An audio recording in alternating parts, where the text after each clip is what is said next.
الحضور الكريم والسلام عليكم.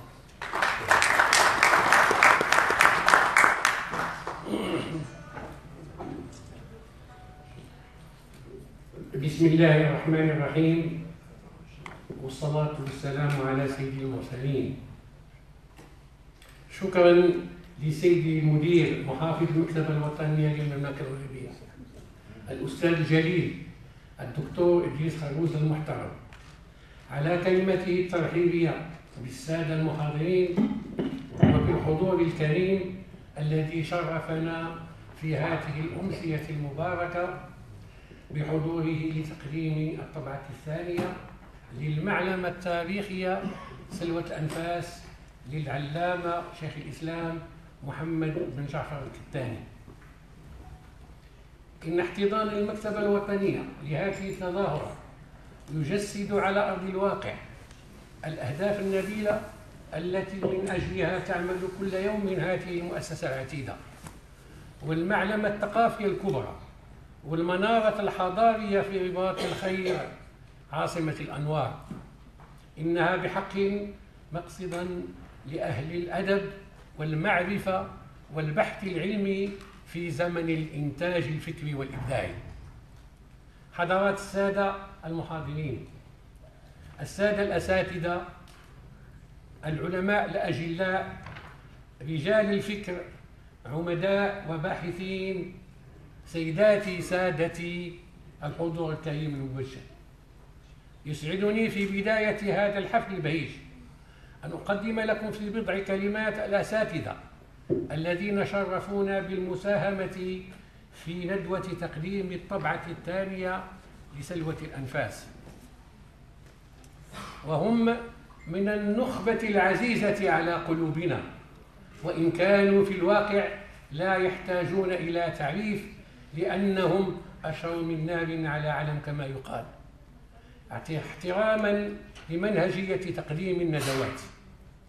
الأستاذ مصطفى الشاب، قيدوم أساتذة التعليم العالي المبرزين، باحث متميز وبصماته رائدة في التاريخ من خلال مؤلفاته وكتاباته. الأستاذة لطيفة الجندوز، أستاذة باحثة في التاريخ المعاصر في جامعة محمد الخامس، نائبة رئيس الجمعية المغربية للبحث التاريخي. أغتنم هذه الفرصة لأحيي رئيس الجمعية الصديق العزيز الدكتور عثمان المنصوري. الأستاذ عبد الله بن نصر العلوي، قيدوم أساتذة التعليم العالي بجامعة سيدي محمد بن عبد الله، أديب وناقد متميز، مدير المركز الأكاديمي للثقافة والدراسات بفاس، زميلنا ومصاحبنا في مسيرة علمية لمدة لعقد من الزمن. الأستاذ عبد القادر الكتاني، دكتور باحث ذو إنتاج علمي غزير في الدراسات الإسلامية، ابن الشيخ سيدي محمد المكي الكتاني، مفتي السادة المالكية بالشام، وابن الشيخ وحفيد شيخ الإسلام صاحب سلوة الأنفاس. الأستاذ أحمد شوقي بن بين، غائب عنا الآن لكن بعث لنا بكلمته، قيدوم أساتذة التعليم العالي بجامعة محمد الخامس بالرباط، شيخ المحققين لدخائل التراث المخطوط، محافظ الخزانة الحسنية الملكية في القصر الملكي العامر. سلوة الأنفاس ومحادثة الأكياس بمن أقبر من العلماء والصلحاء بفاس لشيخ الإسلام الإمام محمد بن جعفر بن إدريس الكتاني. الطبعة الثانية في 5 مجلدات، المجلد الأول والثاني والثالث يحتضن المتن الأصلي للسلوة بأجزائه 3. المجلد الرابع سميناه في هذه الطبعة إتحاف الأكياس بما كتب من الدراسات حول سلوة الأنفاس، أما المجلد الخامس والأخير فيحمل اسم عقد الألماس بفهارس سلوة الأنفاس. إصدار الطبعة الحجرية تم إنجازها بمدينة فاس عام 1316 هجرية الموافق لنهاية القرن التاسع عشر الذي يوافق 1896 ميلادية، أي منذ حوالي 120 سنة. إصدار الطبعة الأولى تم إصدارها بفضل الدعم الكبير لدار الثقافة ومطبعة النجاح بالدار البيضاء في غضون سنة 2004، أي منذ حوالي 11 سنة. الإنجاز أثمر بعمل دؤوب ومجهود مثمر لكل من أخي المرحوم العلامة سيدي عبد الله الكامل الكتاني والشريف نابغة العائلة الثانية الدكتور سيدي محمد حمزة بن علي الكتاني. أعود إلى الطبعة الثانية، وهي بدعم متميز من دار الأمان للنشر بالرباط ودار ابن حزم بلبنان أواخر سنة 2004. في آخر هذه الكلمة التقديمية أشير بعجالة إلى ومضات مشرقة صاحبتنا في الطبعة الثانية قبل إخراجها لحيز الوجود. وأذكر بالخصوص أنه خلال الفترة الزمنية التي تفصل الطبعة الأولى سنة 2004 والطبعة الثانية سنة 2014، أي حوالي 10 سنوات، نسجل ما يلي: أولاً، انعقاد 4 ندوات للتعريف بسلوة الأنفاس، أولاها بنادي الجراري بالرباط في شهر فبراير سنة 2005. ثاني هذه الندوة ندوة كلية الآداب بالرباط بإشراف الجمعية المغربية للبحث التاريخي في 25 فبراير من نفس السنة. ثالثها ندوة كلية الآداب في فاس بإشراف المركز الأكاديمي للتعاون للثقافة والدراسات في نفس السنة في مارس سنة 2005. رابعها ندوة جامعية في جامعة عبد الملك السعدي بتعاون مع المجلس العلمي المحلي بتطوان في 4 يونيو عام 2007، سنتين بعد 2005. أغتنمها فرصة سانحة كذلك لأحيي الأستاذ العالم سيدي عبد الغفور ناصر رئيس المجلس العلمي المحلي بتطوان، والأستاذ جعفر بن الحاج سلامي الأستاذ بكلية الآداب بجامعة تطوان. ثانياً، من آثار تحقيق سلوة الأنفاس انعقاد ندوتين علميتين وطنيتين، أولاهما ندوة المذهب المالكي في المغرب من الموطأ إلى المدونة في مجلدين في غضون عام 2008. ثانيها ندوة المذهب المالكي في سياقاته المعاصرة في مجلدين عام 2012. ثالث هذه الإشارات إنشاء كرسي الدراس بن إسماعيل لتدريس مدونة السحنون بتعاون مع المجلس العلمي المحلي بفاس وجامعة القرويين. الدراس بن إسماعيل من الرواد الأوائل الذين أدخلوا المذهب المالكي للمغرب في منتصف القرن الرابع الهجري، كما ورد في ترجمته في السلوى المجلد الثاني الصفحة 197.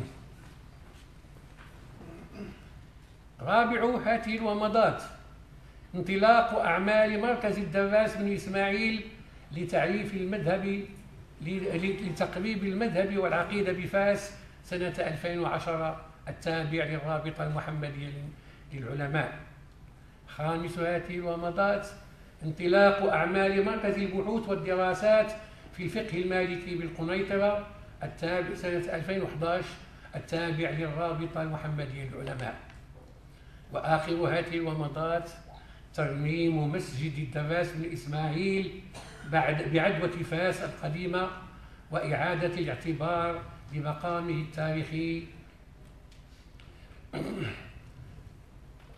بالتفاتة طيبة من وزارة الأوقاف والشؤون الإسلامية وأغتنم هذه الفرصة لأحيي الأستاذ توري الحاضر معنا الذي أبرز هذه المعلمة التاريخية بمدينة فاس. المؤسسة العلمية كالتالية: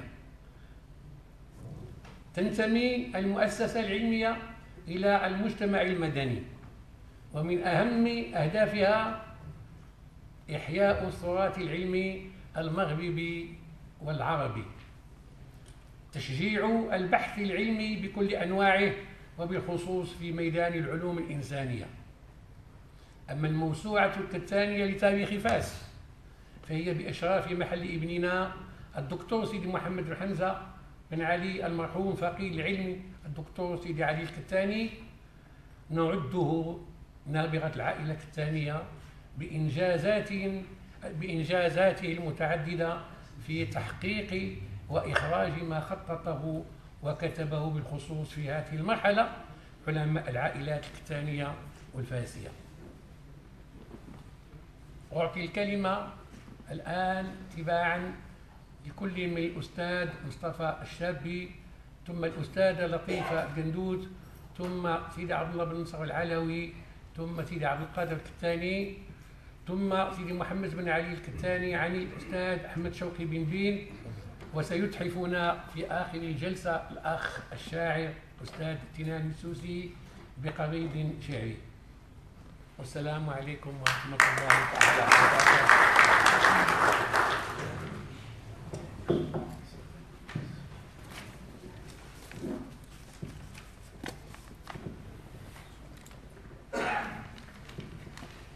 بسم الله الرحمن الرحيم، والصلاة والسلام على رسوله الكريم السيد الرئيس المحترم، حضرات السيدات والسادة،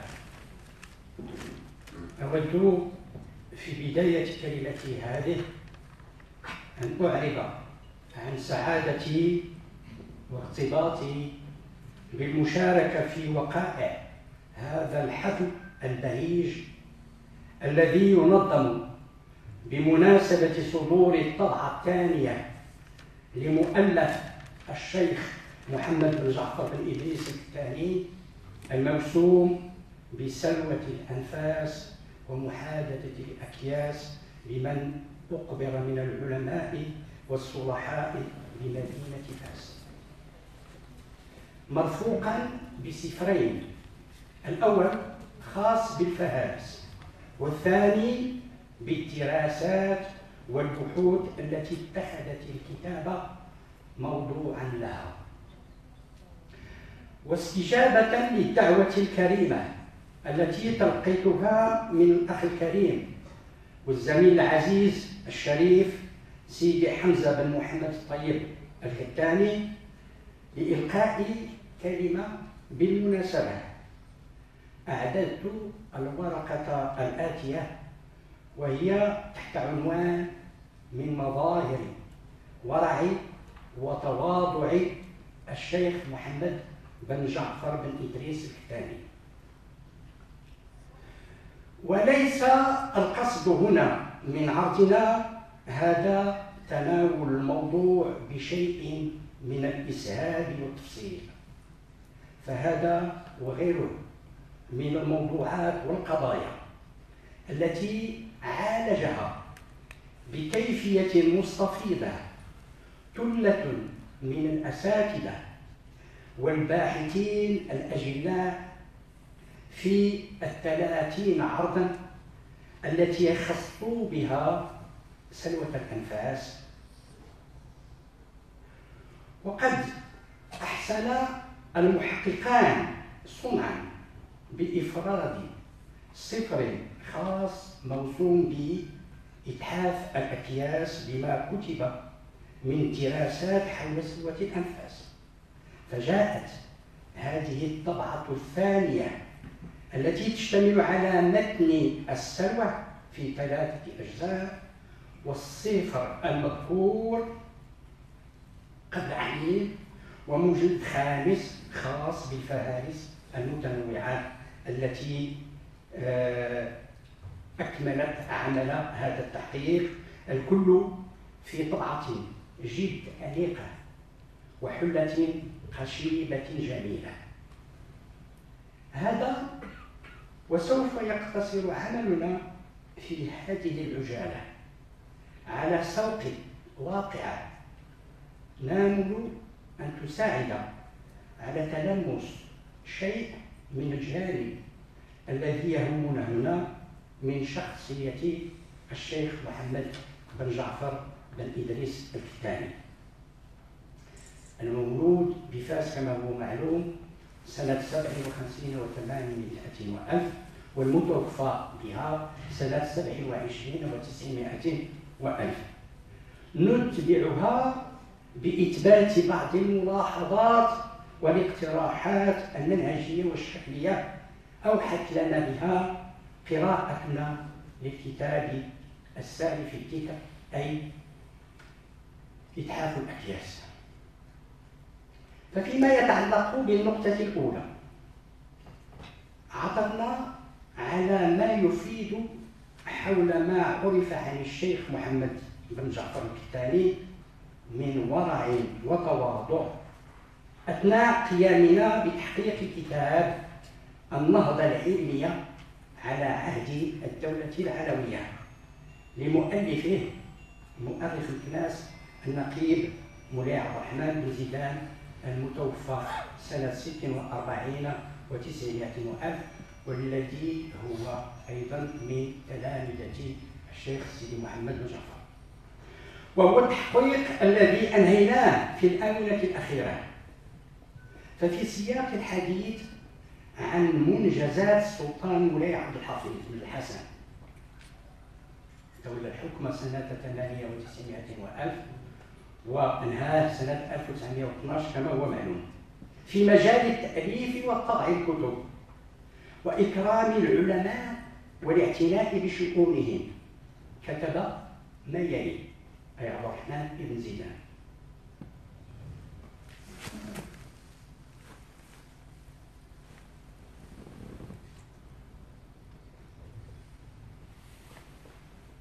ولما رام شيخنا النظار محمد بن جعفر الكتاني الرحلة الأخيرة إلى الحج سنة 28 و300 وألف 1311 ميلادية، أعطاه أموالا طائلة ونفذ له كل ما يحتاج إليه من لوازم السفر ورجال خدمته ودواب وفساطيط وأخبية، وأعطاه ظهيرا مفتوحا لكل من يمر عليه من الولاة في طريقه بالإيالة المغربية. ثم يضيف قائلا: وقد أخبرني من وثقت بخبره أن الشيخ ترك المكتوب تحت يديه ولم يحوم حول قائد قط وراء.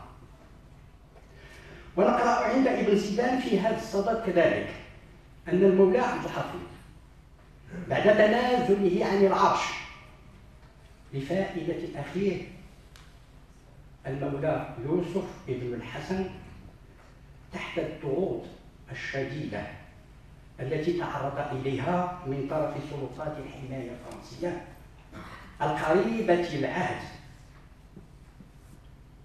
قريبة العهد بالاستقرار في المغرب بمقتضى وفق 30 مارس 1912، وصل إلى الحج سنة 1331 الموافق ل 1912 فأكرم الشيخ بما يزيد على 5000 إبرة إنجليزية ذهبا، وهو الأمر الذي يفنده حفيد الشيخ الشريف محمد المنتصر بالله بن محمد الزمزمي الكتاني بقوله: كان من طبقة سفيان الثوري وعبد الله بن المبارك، لم يكن يميل إلى الملوك فمن دونهم، ولا يدخل دورهم، ولا يتناول طعامهم، ولا يقبل صلاتهم. انتهى كلام الأستاذ الثاني. إتحاف الأكياس صفحة 71. وكان يحضر دروسه الحديثية بالمسجد النبوي أي المولى عبد الحفيظ، وربما كان القارئ بين يديه، وكان يحبه حبا جما ويعظمه في الغيبة والحضور ويحترمه ويعقده حتى سلب إليه الإرادة. ثم يأتي بكتاب وجهه المولى عبد الحفيظ إلى الشيخ الثاني، هو كالآتي: الحمد لله والصلاة والسلام على رسول الله. أشهدت الله ورسوله صلى الله عليه وسلم أني التزمت بيعة شيخي وأستاذي الشريف الأجل العلامة الأمثل سيدي محمد بن سيدنا جعفر بيعة أدين الله بها، وجعلته واسطة بيني وبين ربي جل شأنه وعظمت مواهبه، والتزمت اتباع ما أمرني به ونهاني عنه بقدر استطاعتي، وأسأل الله وفاء الملتزم بجاه سيد العرب كتبه طائعا غير مكره ولا مجبور ولا مدعو في 22 ذي القعدة سنة 31 و300 وألف. عبد الحفيظ الله وليه، صح من أصله. هذا وفي رسالته الجوادية إلى المولى عبد الحفيظ أعرب الشيخ عن عظيم احترامه وتقديره له، داعيا له بدوام الصحة والعافية وحسن الخاتمة. ومهما يكن من أمر فإننا أوردنا هذا المثال من تراصل بين عالم حجة وقدوة في التوثيق للراقدين من العلماء والصلحاء في تربة باني مدينة فاس المولى إدريس الأزهر، وسلطان عالم ضاع منه سلطان الأمر والنهي والحل والعقد، للدلالة على أنه في مغرب ما قبل 1912 ولربما حتى بعد هذا التاريخ ببضع سنوات لن تكن كلمة كبار العلماء مسموعة ولا نفوذهم منتشرا في الأوساط الشعبية ومن في معناها فحسب، بل كانت لهم كذلك حظوة لدى الفئات العليا في المجتمع، وبخاصة عند السلاطين والأمراء وأعوان المخزن الكبار، حيث كان هؤلاء يتوجهون إليهم بين الفينة والأخرى لاستشارتهم والاستنارة برأيهم كلما عنت لهم نازلة أو قضية لها علاقة بالأجانب، أو إذا كان الأمر يتوقف على معرفة حكم الشرع فيها ليتسنى إيجاد الحل الأنسب لها. هذا ما كان عندي بالنسبة ما وجدته وما أثار انتباهي في هذا العمل ديال إتحاف الأكياس. وفي مسألة 3 أجزاء ديال السلوى. وفيما يتعلق بالملاحظات التي نود إبداءها بعد أن اطلعنا على مواد الماء المجهدة المطلوب بإتحاف الأكياس، فيبدو لي أنه لو رتبت الدراسات بحسب الموضوع الذي تصب فيه لكان أحسن وأفيد للقارئ، فترتب على النحو الآتي: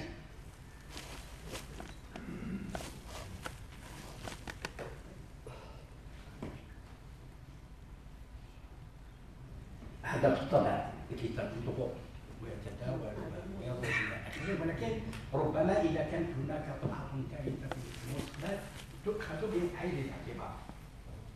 وجدت أن هذه الأبحاث تتوزع حسب الموضوعات الآتية: أولا موضوعات في المنهج لم تذكرها. موضوعات ثانية موضوعات في التاريخ. ثالثا موضوعات في الآداب والسيميائيات. رابعا موضوعات في الأنثروبولوجيا الثقافية.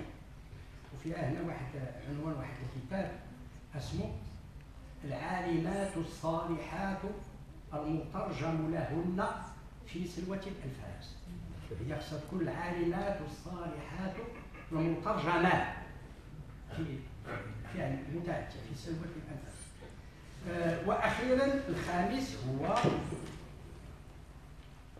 موضوعات عامة، منهم موضوع الأستاذ بن دين في الخطوط إلى آخره.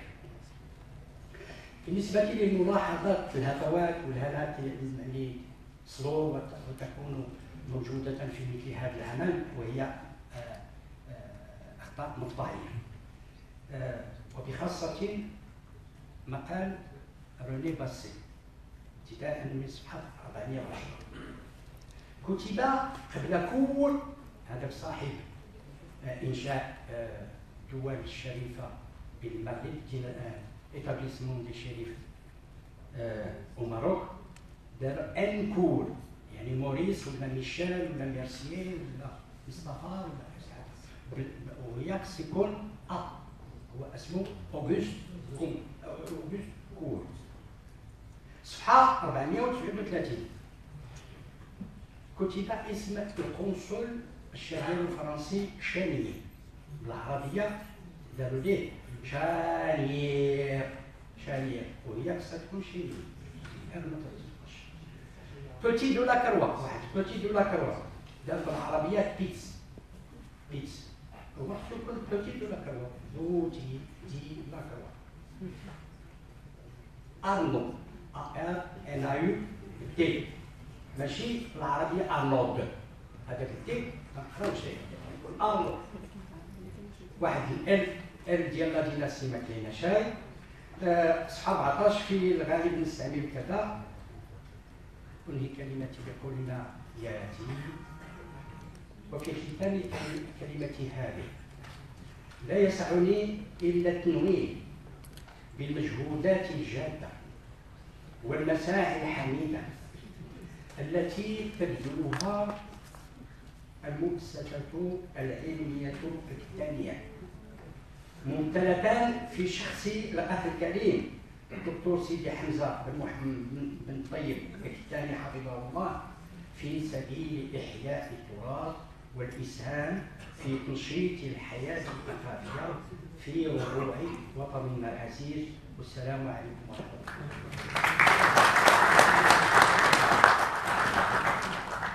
شكرا للأستاذ على كلمته طيبة، وقد سبق لي أن قلت إنه العالم المدقق، فشكرا على هذه الملاحظة القيمة، ونتمنى من الله أن نزيد في همتنا لنطبع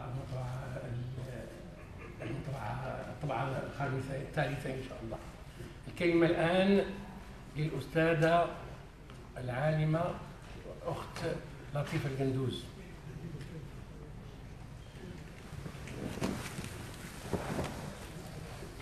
بسم الله الرحمن الرحيم. شكرا سيد الرئيس. تحية للحضور الكرام. إذا كانت جمعيتنا الجمعية المغربية للبحث التاريخي سبق لها أن أخذت مبادرة تقديم كتاب سلوى الأنفاس عند صدور طبعة سنة 2004، فإنه لا يسعدني ويشرفني بصفتي عضو في هذه الجمعية أن أشارك في هذا المجلس العلمي الخاص بتقديم الطبعة الجديدة للموسوعة. أنا أعتبرها موسوعة، وهو كتاب سلوى الأنفاس ومحادثة الأكياس لمن أكبر من العلماء والصلحاء بمدينة فاس لشيخ الإسلام محمد بن جعفر الكتاني المتوفى سنة 1945 هجرية الموافق 1927 ميلادية. سوف تكون ملخصتي أو بعد الدراسة بكلمة تحت عنوان وقفات عندما ما كتب عن سلوة الأنفاس. فالكتاب المعلمة الزاخر بالعديد من الفوائد في مختلف العلوم والفنون، والمترجم للعدد من الفقهاء الصلحاء والأدباء والشعراء الذين أخبروا بمدينة فاس، سواء من أهلها أو الواردين عليها. من خلال هذه التراجم يعطينا المؤلف صورة واضحة عن المجتمع المغربي بصفة عامة والفاسي بصفة خاصة خلال نهاية القرن الثالث عشر وبداية الرابع عشر للهجرة، أي القرن التاسع عشر للميلاد، وهي فترة مهمة في تاريخ المغرب، أي الفترة التي سبقت دخول الحماية الفرنسية والإسبانية إلى المغرب. بعد صدور أو بعد مرور ما يزيد عن قرن عن صدور الطبعة الأولى الحجرية لكتاب السلوى، أشرفت المؤسسة العلمية الكتانية على نشر الكتاب في طبعة تيبوغرافية عصرية سنة 2004 ميلادية عن طريق مؤسسة دار الثقافة للطباعة والنشر بالدار البيضاء. وأضحت هذه الطبعة بقبول كبير من طرف الباحثين من جميع الجهات داخل المغرب وخارجه، واختصر العديد منهم بندوات وأبحاث ومقالات معظمها تنوه بالكتاب مع إبداء بعض الملاحظات والتنبيهات، مما دفع بالمؤسسة الكتانية إلى إعادة نشر الكتاب لتدارك ما وقع في الطبعة الأولى من بعض الأخطاء أو الهفوات، ولضبط النصوص وتصحيح بعضها. فجاءت هذه الطبعة في حلة أنيقة من حيث الشكل، وذات قيمة علمية كبيرة من حيث المحتوى والمضمون، وسهلة من حيث التناول، مما يبين المجهود الكبير والجبار الذي بذله المحققان لإخراج هذه الطبعة التي ستساهم بلا شك إسهاما جليلا في إغناء المكتبة العربية بصفة عامة والمغربية بصفة خاصة، وستسد فجوة من فجواتها بإعادة إخراج هذا الكتاب القيم. تقع هذه الطبعة الجديدة للسلوى كما أشار الذين سبقوني لذلك في 5 مجلدات. الثلاث الأولى منها هي أصل السلوى، أي متن الكتاب بتصحيح وضبط وتحقيق الأستاذين الجليلين حمزة بن محمد الطيب الكتاني ومحمد حمزة بن علي الكتاني. والمجلد الرابع عبارة عن فهارس منظمة تحت عنوان عقد الألماس بفهارس سلوة الأنفاس، وهي تضم 16 فهرسا بإشراف وإعداد الأستاذين السابقين الذكر.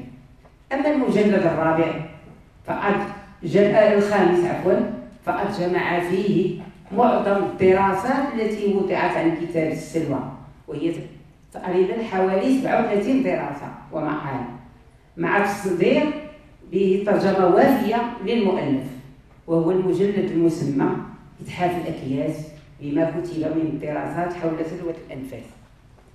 من خلال هذا المجلد الخامس نستنتج الصدى الكبير الذي أحدثه صدور كتاب السلوى، سواء في طبعته الأولى الحجرية أو الطبعة الثانية التيبوغرافية. لقد صدرت الطبعة الأولى السلوى بالمطبعة الحجرية بفاس لأحمد بن طيب الأزرق سنة 1316 هجرية الموافق 1898 ميلادية، بتصحيح ومراجعة وتنقيح المؤلف، وعلى ذمة التهاني بن العربي بن موسى العباس بن مختار حفيظ أحمد البدوي زويتن، حيث قبلت هذه الطبعة الحجرية قبولا حسنا ولقيت صدى واسعا في المغرب والمشرق وأوروبا، واعتنى بها العلماء والباحثون من مغاربة وأجانب، واعتبر صدورها إنها حدثا علميا ومعرفيا مهما فتناولتها الكتابات بالمديح أو النقد وبالدراسة والاختصار والتدليل والترتيب والاستدراك، كما نتجت على منوالها العديد من كتب التراجم، حتى أصبحت حينها نموذجا لكتابة علم التراجم. نذكر من هذه الكتابات الإنس والاستئناس باختصار سلوة الأنفاس، الأنس والاستئناس باختصار سلوة الأنفاس لحاضي بيروت العلامة محمد العربي بن محمد المهدي العزوزي الزرهوني الذي اختصر فيه كتاب السلوى، وكتاب الاستئناس بتراجم فضلاء فاس للعلامة أحمد بن محمد بن صدق غمارة وهو اختصار وتدليل للسلوى، وإعلام الحاضر والآتي بما في السلوى من الهنات للشيخ عبد الحي بن عبد الكبير الكتاني، وأوراق الفاغية وأزهار الآس المقتطفة من جنان سلوة الأنفاس، وهي تقع في عدة أجزاء من جمع وانتقاء عبد الله بن مصطفى السيناني المدني وغيرها من الدراسات المتنوعة التي تناولت السلوى عقب صدور الطبعة الحجرية. أما الكتابات التي تأثرت بالسلوى ونتجت على منوالها نذكر منها كتاب الإعلام المراكشي، السعادة الأبدية لابن الموقت المراكشي، وعمدة الراوين في تاريخ تطوان للرهوني، وتاريخ تطوان لمحمد داوود، وكتاب المعشور لمختار السوسي وغيرهم كثير. ولم يقتصر الاهتمام بالسلوى في طبعتها الحجرية على العرب فقط، بل خصها بالدراسة والبحث بعض الكتاب الغربيين، نذكر منهم المستشرق الفرنسي روني باسي وليفي بروفانسال. لقد ركز روني باسي بحثه على دراسة مصادر السلوى البالغ عددها 140 مصدر ومرجع في معهد تحت عنوان أبحاث ببليوغرافية في مصادر سلوة الأنفاس، صدر ضمن أعمال المؤتمر الرابع عشر للمستشرقين بالجزائر سنة 1905. ومما جاء في معهده عونه على الرغم من التقنية البسيطة لمطبعة فاس الحجرية، فإنها أصدرت منشورات قيمة، أهمها الكتاب الذي نال عناية المهتمين بتراث المغرب وهو سلوة الأنفاس لمحمد بن جعفر بن إدريس الكتاني، الذي ينتمي إلى إحدى العائلات الشريفة التي أسست زاوية دينية بالمغرب، والتي تنتسب إلى إدريس الثاني بالي مدينة فاس من ابنه محمد، والذي ينتسب بدوره إلى النبي عن طريق بنته فاطمة زوج علي. وبعد دراسته لنسب المؤلف قام روني باسي برسم شجرة لعائلة الكتاني، قام المحققان بالتعليق عليها وتصحيح الأخطاء الواردة في التسلسل العائلي لأسرة المؤلف الكتاني. ثم انتقل باسي بعد ذلك إلى الحديث عن كتاب السلوى قائلا: وبالرغم من كونه مؤلفنا معاصرا، غير أن كتابه يعتبر نفيسا نظرا للعدد الكبير من المراجع التي استند إليها، والتي ليس في حوزتنا سوى جزء يسير منها. وإن كان بعد ذلك أخذ على الشيخ الكتاني عدم اعتماده على بعض المؤلفات القيمة كتاريخ الموحدي للمراكشي، وكتاب شمال إفريقيا وإسبانيا بن عداري، وأزهار البستاني بن أبي زرع، وكذلك تاريخ البكري والإدريسي. أما ليفي بروفانسال ففي كتابه مؤرخ الشرفاء تحدث عن الطريقة الكتانية قائلا: إن أحدث طريقة صوفية للمغرب تسمت باسم مؤسسها الذي ينتسب للكتانيين الأدارسة، ويدعون أيضا شرفاء عقبة بن صبور. وقد أدركت هذه الزاوية شهرة عظيمة في فاس، حتى أن أفرادها حجبوا سائل علماء الأسر الكبيرة من فاسيين وقادريين وبني سودة. وأشهر هؤلاء الشرفاء اليوم في الأوساط المغربية ما يزال بقيد الحياة هو مؤلف سلوة الأنفاس. بعدها أخذ بروفانسال في ترجمة العلماء المؤلفين من الأسرة الكتانية، من بينهم مامون بن عمر وجعفر بن إدريس، ثم أسهب الحديث عن محمد بن جعفر صاحب السلوى، فذكر تلاميذه ومن حضر مجالسه ومن أجازهم بالمغرب أو بأرض الحجاز وبالشام، خصوصا بدمشق التي استقر بها مدة طويلة. وفي ذكره لمؤلفات الكتاني خص حيزا مهما للحديث عن كتاب السلوى الذي اعتبره نموذجا للمؤلفات المغربية الخاصة بالتراجم وأحسن كتب التراجم المغربية، وقال بأنه سيظل وثيقة أساسية لكل من يقوم بكتابة مآثير مدينة فاس وترجمة رجالاتها. ويضيف قائلا بأن الكتاني حالفه النجاح كثيرا إلى حد أن معجبه أصبح في الوقت الراهن أداة العمل الضرورية لكل من يهتم بالتراجم المغربية. هذه بعض من الكتابات المغربية والأجنبية التي خصت صدور الطبعة الحجرية للسلوى. أما عند صدور الطبعة الثانية سنة 2004 فقد لقيت عناية كبيرة من طرف الباحثين الذين اعتبروها حدثا علميا مهما، فخصصوا لها العديد من الجلسات العلمية، وهي التي جمعت كما قلنا في المجلد الخامس من هذه الطبعة الجديدة والموسومة تحت عنوان إتحاف الأكياس بما كتب من الدراسات حول سلوى الأنفاس. وسأحاول بعجالة أن أقف عند بعض ما ورد في هذا الجزء، خصوصا ما تناول الحديث عن النساء في السلوى. لقد خصص لموضوع النساء مقالين، أحدهما تحت عنوان تاريخ النساء من خلال المصادر المغربية سلوى الأنفاس نموذجا لجوهرة الفيلاني، والثاني بعنوان العالمة الصالحة المترجم له في السلوى لفاطمة الحراء. المقال الأول سجلت كاتبته في البداية بعض الملاحظات فيما يتعلق بكتابة تاريخ النساء، منها محدودية الاهتمام بتاريخهن، حيث ركز معظم المؤرخين على الترجمة للرجال من ملوك وعلماء وصلحاء وشعراء وقضاة وحتى من الموسيقيين والوراقين وغيرهم، في حين أغفلوا الحديث عن النساء مع أنه من مكونات المجتمع المغربي. وحتى من أشار فيهم إلى النساء فقد كانت إشارتهم مقتضبة جاءت في معرض حديثهم عن بعض الأحداث في تاريخ المغرب، كإشارة القادري في كتابه نشر المتاني عن اختطاف الحيينة والشركة نساء وبنات فاس في هجومهم على المدينة.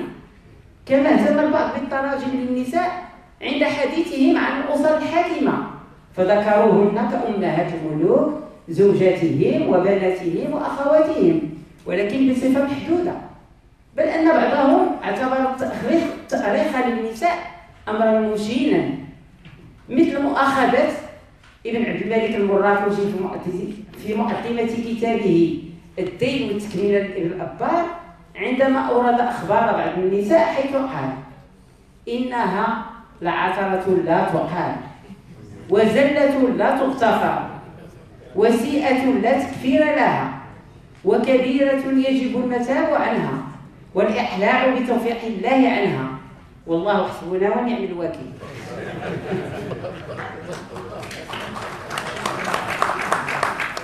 لكن محمد بن جعفر الكتاني يختلف عن باقي أصحاب التراجم بأنه خص جزءا لا بأس به لترجمة النساء بلغت عددها 50 ترجمة للنساء عشنا ما بين القرنين العاشر والثالث عشر للهجرة، وينتمين لمختلف الطبقات الاجتماعية، وإن كان قد وجه عنايته بترجمة النساء الصالحات العابدات والفقيهات العالمات.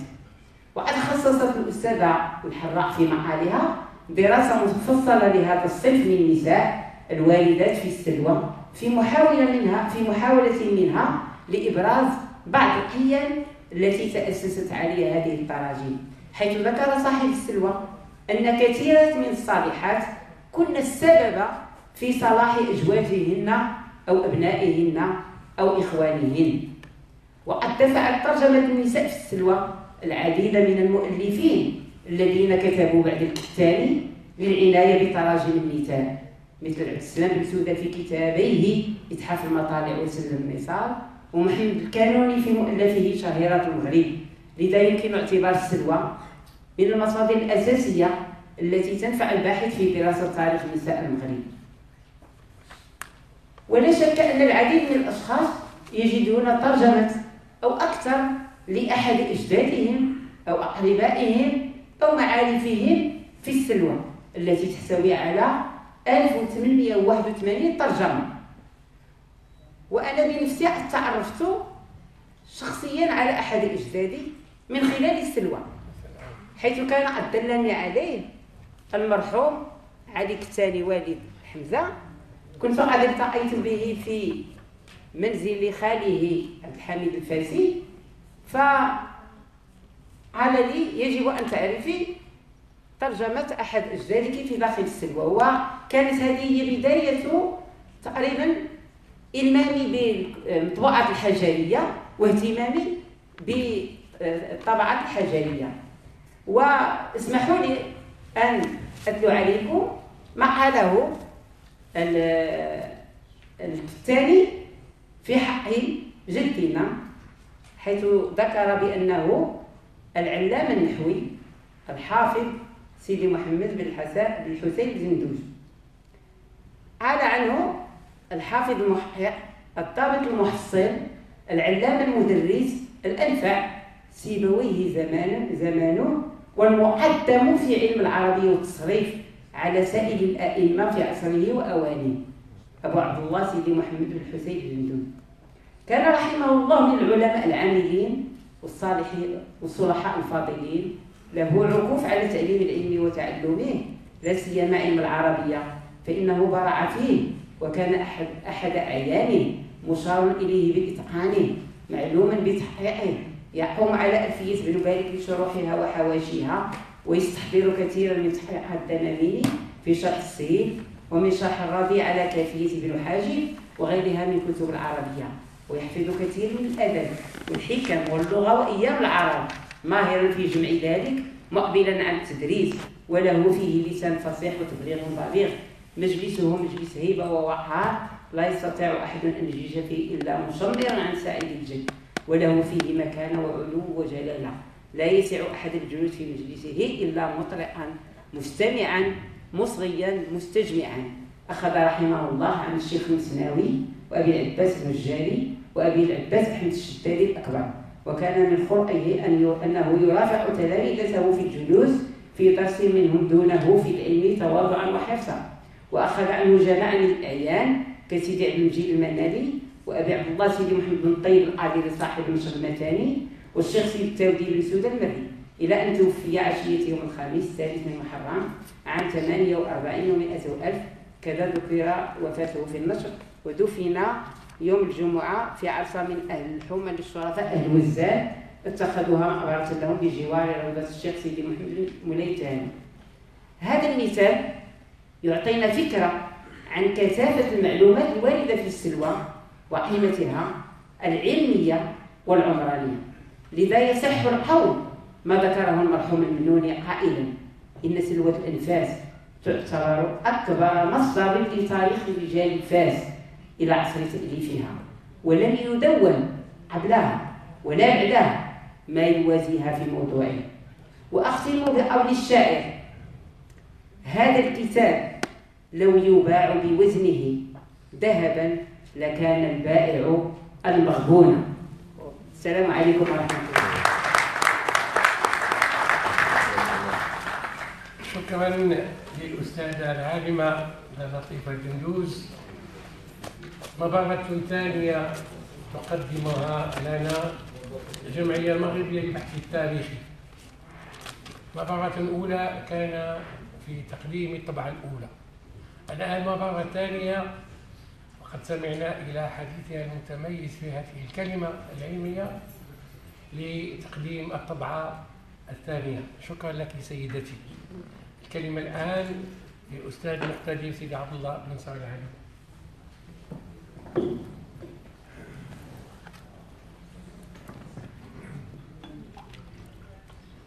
بسم الله الرحمن الرحيم، والصلاة والسلام على مولانا خاتم الأنبياء والمرسلين أستاذ الجليل سيدي محمد بن شيفا، السادة العلماء والمتخرجون والمتبعون، السلام عليكم ورحمة الله تعالى وبركاته. سعيد أن أكون في هذه الجلسة العلمية المباركة، جلسة تقديم سلوى الأنفاس بطبعتها الثانية. وهي مناسبة جميلة استحضر فيها جهودا قمت بها رفقة زميلي سيدي حمزة بن الطيب في ندوة فاس التي سأسميها بسلوك الفاس الموضوع والذاكرة. هذه الطبعة وهي إسهام كبير في إغناء الثقافة المغربية. حديثي في هذا الموضوع يدور في 3 محاور. المحور الأول يتعلق بالجزء الخامس من سلوة الأنفاس المتضمن للدراسات التي أسماها المحققات إتحاف الأقياس فيما كتب من الدراسات حول سلوة الأنفاس. المحور الثاني يتعلق بقيمة السلوة ماضيا وحاضرا ومستقبلا. المحور الثالث يتعلق بالدرس الأدبي في سلوة الأنفاس. المحور الأول وقد تضمن مجموعة من الدراسات سبق أن نشرت في طبعة أخرى بجامعة فاس، وقد تضمن جهدها ما أشار إليه الأستاذ سيدي مصطفى الشابي من أن هذا المنجز في الطبعة الثانية من موضوعات غير مرتبة حسب موضوعات محددة، هو أمر وجد وحقق في طبعة فاس. طبعا هناك إشارات ودراسات جديدة أضافها المحققان أو الجامعان أو الدارسان، ولكن يبقى ذلك فيه تراكم كبير لما أنجز في الموضوع وفق ترتيب يعتمد على منهجية ما. سلوك الأنفاس عندما نريد أن ندرس قيمتها فيما يتعلق بالمحور الثاني نجد أن سلوك الأنفاس هي من كتب التراجم، تعتبر من المصنفات التي أولاها المغاربة العناية الفائقة تقديرا منهم لرجالهم الذين أسهموا في مجالات المعرفة والسلوك، وصونا لتراثهم الذي عبثت به يد الإهمال والزمان. تعد سلوة الأنفاس من أوسع كتب التراجم المغربية وواسطة عقدها، وقد استوعبت مصادر من قبلها ونهجت سبيلها المصادر التي أتت بعدها، نظرا لتعدد مشاربها وتنوع مقاصدها، مما جسد مجالا خصبا رام ثقافة القدوة لاستجلاء المناقب التي أصبحت تمثل في الثقافة المغربية نبراسا تجلت أنواره في الفكر والإبداع.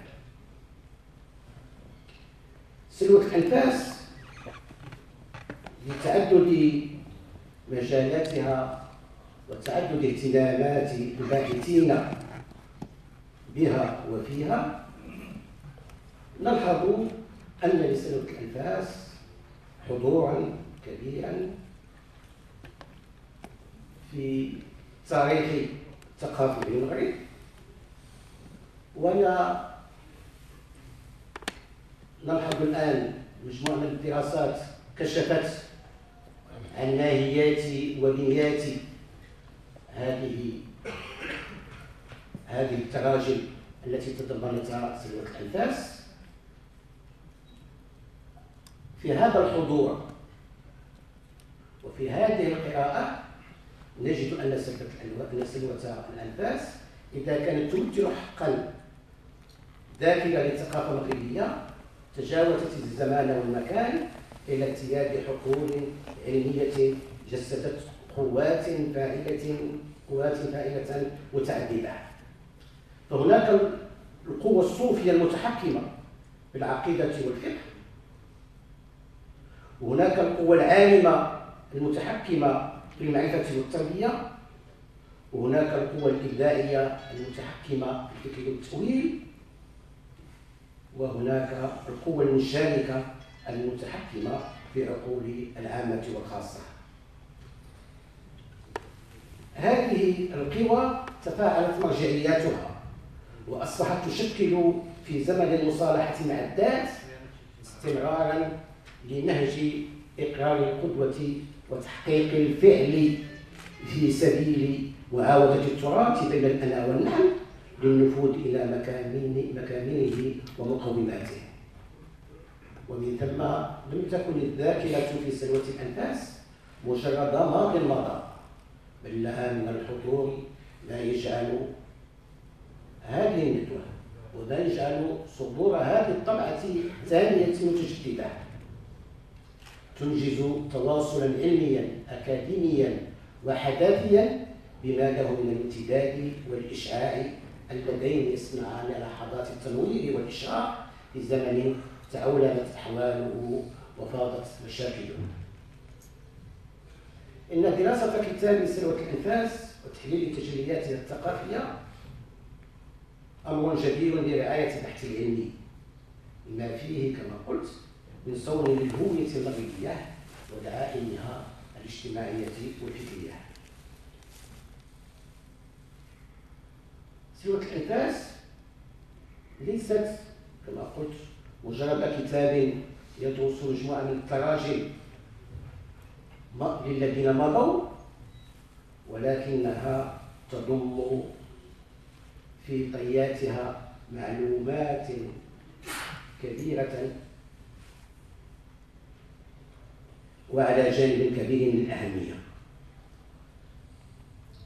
فقد ارتدت حقولا علمية معرفية وفق منظور محدد تجاوزت سياقاته المعرفية إلى الغور في مرجعياتها بآليات منهجية معاصرة.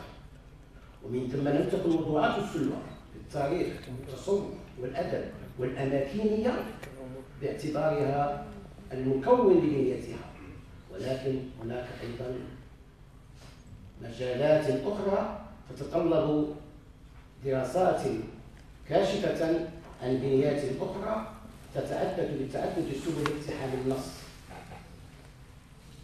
وهناك نظر إلى مستقبل السلوى في عديد من الدراسات النفسية والاجتماعية والتاريخية، ليست في سياق مناهج قديمة بل في سياق مناهج حداثية متطلعة إلى عدد كبير من الوسائل الإجرائية الجديدة التي أقرتها المناهج المعاصرة. فمثلا السلوى لا زالت تحتاج في دراساتها إلى دراسة مجتمع العلماء من خلال السلوى، هناك مجتمع العامة من خلال السلوى، كذلك الأسس التربوية في السلوى، ثم هناك مقومات الفكر المغربي وتقرأ موضوعات السلوى التي نأمل إن شاء الله أن تقارب توجهاتها في ندوات قادمة إن شاء الله. سلوى الأنفاس باعتبارها موضوعا، باعتبارها كتابا يضم العديد من المعارف والمجالات، فنحن لا نملك كتابا نقرأه ونعاود قراءته فحسب، ولكن كتاب سلوك الأنفاس يعيش في وجداننا. هذه المعايشة وما يصاحبها وما يصحبها من المعاناة في وجداننا يجعلنا نرى في سلوك الأنفاس نصا يشكل نصا جامعا باعتباره نسيجا يحفظ للأدبية المغربية قيمتها ومقوماتها، كما يحفظ للثقافة المغربية عددا كبيرا من الدلالات ومن التجليات. إن سلوك الأنفاس نص جامع مفتوح فيه الفكر وفيه التصوف وفيه الأدب وفيه الاجتماع، وربما فيه مجالات أخرى كل باحث يستطيع أن يجد فيها ضالته. حقا إن سلوك الأنفاس كتاب تراجم يضم تراجم العلماء والصلحاء، ولا يقتضي الأمر هنا أننا نتعامل مع العلماء والصلحاء بالدلالة الحرفية لهذه الكلمات والمصطلحات، ولكن باعتبار أن الدلالة في سلوك الأنفاس تجعل من هذه التراجم في بنياتها تحمل الدلالة المشتركة التي تجسد الخاصية الكبيرة في الأدبية المغربية، لأن العالم المغربي هو مثقف مشارك في عدد من العلوم والفنون بما فيها العلوم النظرية والتطبيقية، بالإضافة إلى علوم الآلة والآداب وعلوم الشريعة والتصوف. وهذه الخاصية الموسوعية التي تجعل الوجه البارز لهذه التراجم يتسم بخاصيتين هما الصلاح والعلم، وهما شرطان أساسيان متلازمان لكل مثقف المجتمع. ومن ثم فكتاب سلوك الأنفاس ننظر إليه من وجهات متعددة.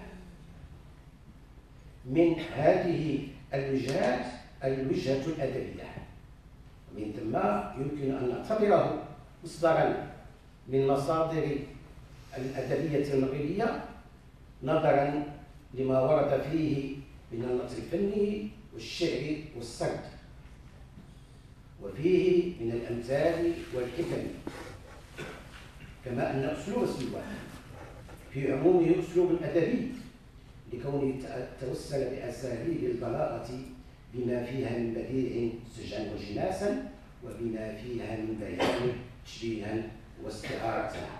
وقد لاحظ أستاذنا الدكتور سيدي محمد الختاني في عرض له في الكتاب الجزء الخامس أن دلاجة تراجم سلوك الأنفاس فيها ملامح واضحة وتجليات من لسان الدين بالخطيب في كتاب الإحاطة خاصة.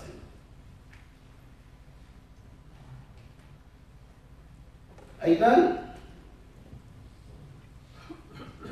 سلوك الأنفاس يمكن أن نتحدث من خلالها عن الثاني الناقد باعتباره ناقدا أدبيا، فمختاراته الشعرية ذات منظور نقدي عربي، واستشهاداته بأشعار أبي تمام وأبي الطيب دلالة نقدية هامة تتعلق بالتواصل الشعري بين الشعراء الشرقي وشعراء المغرب.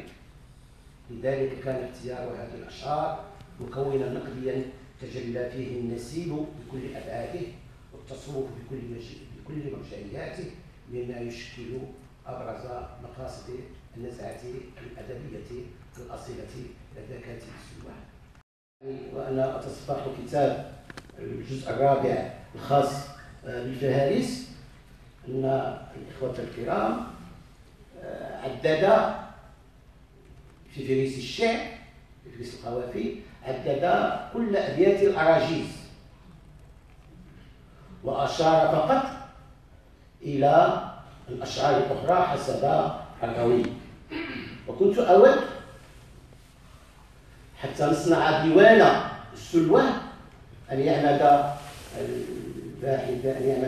الباحثان الكريمان إلى سرد هذه الأبيات لتشكل ديوانا للسلوى،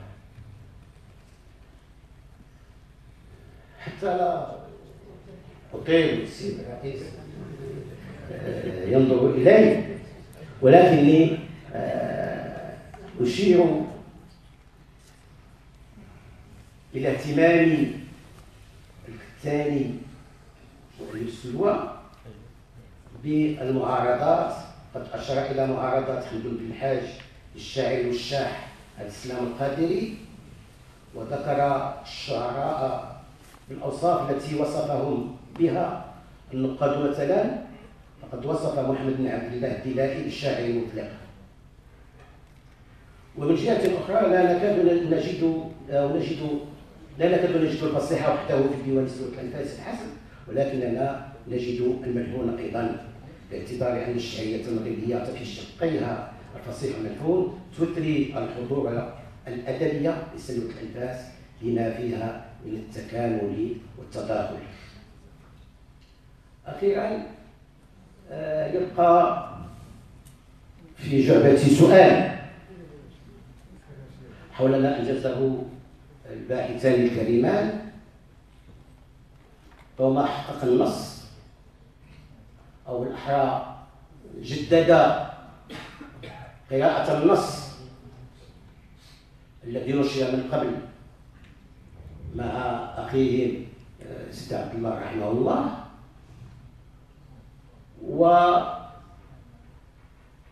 لأن إعادة القراءة تقتضي أن نستفيد من هذه الدراسات التي أنجزت.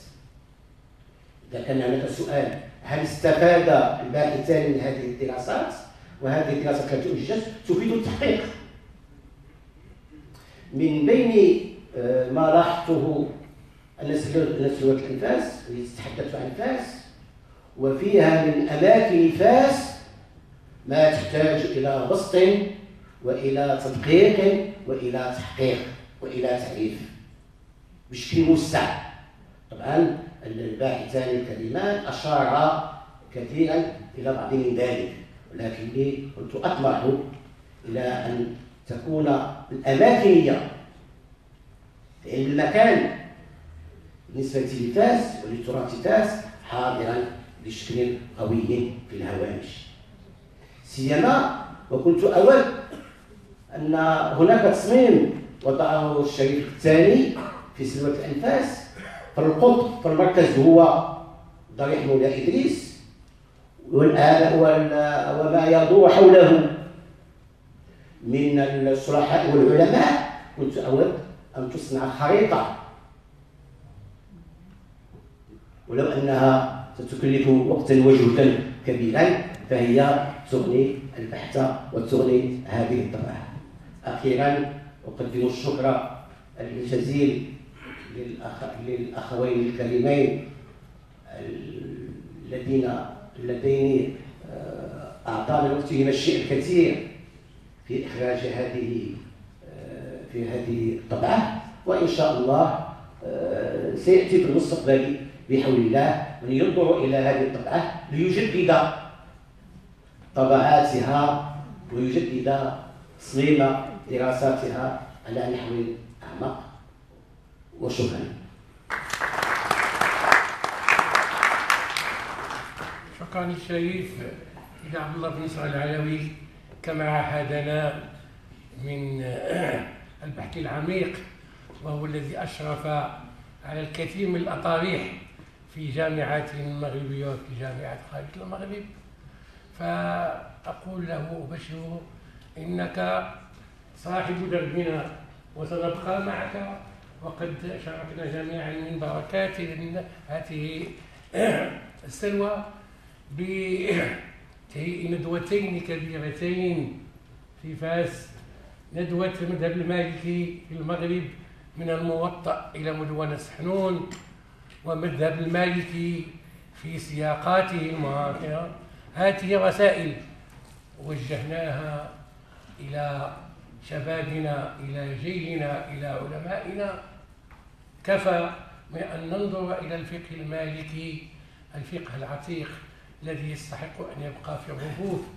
فندوتنا في المذهب المالكي بسياقته المعاصرة نفتح باب الاجتهاد ليكون هذا الفقه المالكي هو قدوتنا في الاقتصاد، في كل العلوم التي نعتز بأن نقول أن كل مؤلفات الحقوق هي مؤلفات وضعية، لكن دربنا معك طويل. نسجل بكامل تقدير أننا إن شاء الله سنعمل سوا، وهذا اختصاصك في إخراج ديوان السلوى وعلماء ومجتمع العلماء ومجتمع العامة. شكرا لك كثيرا. والآن الكلمة للدكتور العزيز سيدي عبد القادر الثاني، ليتفضل مشكورا. السلام عليكم ورحمة الله تعالى وبركاته. بسم الله الرحمن الرحيم. الحمد لله رب العالمين، وأفضل الصلاة وأتم التسليم على المبعوث رحمة للعالمين الصادق الوعد الأمين سيدنا محمد وعلى آله وصحبه الغر الميامين ومن اتبعهم بإحسان إلى يوم الدين. وبعد، يشرفني أولا أن أتقدم بالشكر الجزيل لكل من شارك من علمائنا ومفكرينا الأكاديميين بمحاضرة أو مداخلة علمية بهذه الندوة الرائدة. وكذا الشكر موصول لكل من تجشم على القدوم والمشاركة وتحمل إطالاتنا. بارك الله بكم جميعا. أما الشكر الكبير والعرفان العظيم فهو لكل من ساهم بإنجاز وإكمال هذا العمل العملاق المتمثل بتحقيق هذه المعلمة التاريخية الفريدة والموسوعة المليئة بالعلوم والأخبار والعادات الاجتماعية في تاريخ فاس والمغرب الحبيب. وأقصد بها طبعا كتاب سلوى الأنفاس ومحادثة الأكياس بمن أخبر من العلماء والصلحاء بمدينة فاس، والتي صنفها جدي الإمام سيدي محمد بن جعفر الكتاني الإدريسي الحسني، وذلك في طبعتها الدولية الجديدة، وفي هذه الحلة الخشيبة التي تتميز علاوة على حسن الإخراج والإنتاج بإضافات هامة. وفي مقدمة هؤلاء أبناء العم الأعزاء الأساتذة الدكتور حمزة بن مولاي الطيب الكتاني والدكتور حمزة بن الدكتور مولاي علي الكتاني، اللذان حملا على عاتقهما الجزء الأكبر من هذا المشروع العملاق، وقد ساهم معهما بمرحلة من مراحله المغفور له بإذن الله الأستاذ سيدي عبد الله الكامل بن مولاي الطيب الكتاني، تغمده الله بواسع رحمته وأسكنه فسيح جنانه. وكتاب سلوى الأنفاس إضافة إلى كونه أيقونة مغربية متميزة فهو معلمة إنسانية تتضمن تراثا إنسانيا زاخرا بالتراجم والتواريخ والأماكن والبلدان والفوائد العلمية في مختلف الفنون والمعارف، وهو صورة واقعية للمجتمع المغربي في القرنين 19 والعشرين بمختلف اهتمامات الناس وميولاتهم وثقافتهم وعاداتهم الاجتماعية وحرفهم. وهو كتاب يجد فيه ابن فاس ضالته من حيث التراجم والمواقع والبلدان وما يمت إلى ذلك بصلة، وكذا المغربي في مختلف مدنه وقراه وزواياه، والأندلسي والمهتم بالدراسات الأندلسية والاستشراقية الأوروبية، ويجد فيه المغاربي والإفريقي والمشرقي ضالته. إذ أن المطلع بتمعن على معلومات السلوة المعرفية يدرك أنها تحتوي على قدر غير قليل من المعطيات التاريخية في شتى المجالات الثقافية والسياسية والاقتصادية والاجتماعية والدينية والروحية.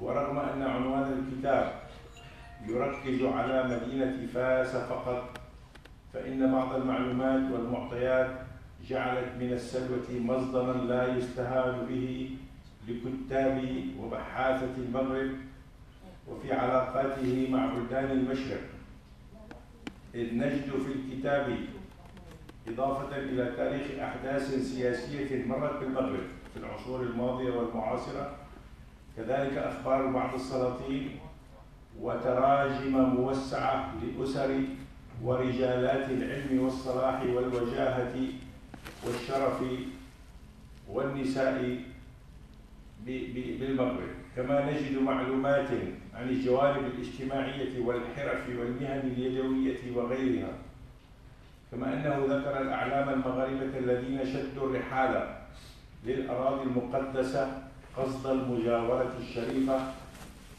ونقلنا معهم ليصور لنا أوضاع المجتمعات في الحجاز والأماكن المقدسة وفي بلاد الشام، والالتقاء بعلماء تلك البلاد وتقديم تراجم لبعض علماء هذه البلاد المشرقية وتبادل العلوم معهم والأخذ عنهم وإفادته، وكذا الذين هاجروا وتوفوا ودفنوا بالحجاز أو الشام أو غيرهما من علماء المغرب وفاس خصوصا.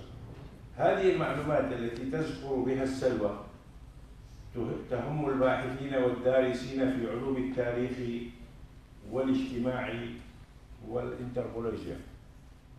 من هنا تكمن أهمية نشر هذا الكتاب في طبعة دولية جديدة يعم انتشارها إن شاء الله في مختلف دول العالم وبالحرف العربي الدولي، خلافا لنسخته الأولى الحجرية التي كانت بالحرف المغربي الذي يتعذر على القارئ المعاصر في المشرق والمغرب قراءته.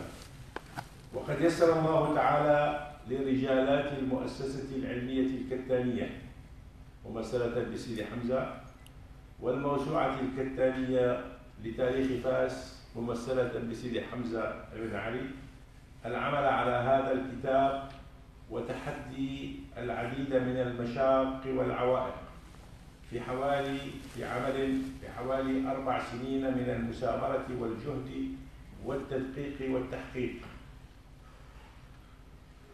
وقد ركز الباحثان على إخراج الكتاب في طبعة حديثة تنطبق عليها معايير الجودة والدقة والمطابقة بين نصوص المؤلف وطبعاته ونقولاته وتحقيقاته، وهذا الأمر لا يعرفه ولا يعرف متاعبه إلا من عاشه، نظرا لسعة مادة الكتاب ودقة عباراته وغرابة منهجيته التي جمعت بين التنظيم الجغرافي لمدينة فاس وطريقة المعجم اللغوي في الترتيب والتبويب.